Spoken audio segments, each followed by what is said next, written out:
पास कद पियर की फराक वाली के पास कद पियर की फराक वाली के प्रेम से बोलिए सरस्वती मैया की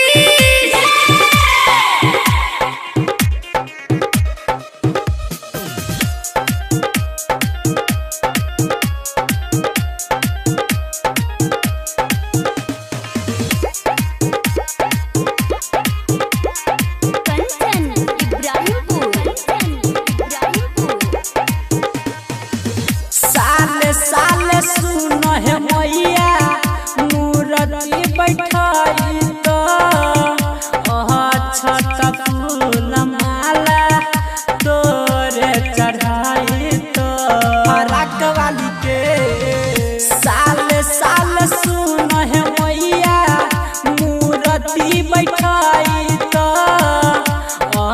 छत फूल माला तोरे चढ़ाई तो फिर गाना जहर मासूम आँख वाली के कानी फिर गाना जहर मासूम आँख वाली के पास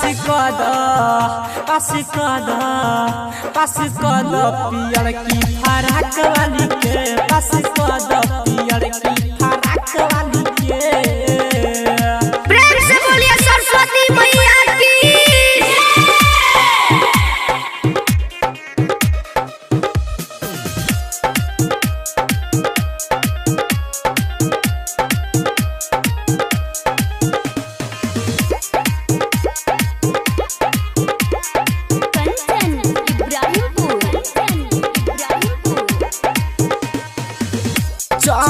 चम मैया तोर पंडाल बनाए तो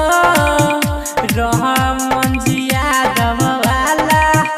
गाना बजाए तो फराक वाली के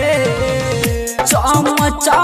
मैया तोर पंडाल बनाए तो VMP म्यूजिक वाला गाना बजाई तो राकेश कृपा कर साथ वाली के चंदन महेश कहै कर साथ वाली के पास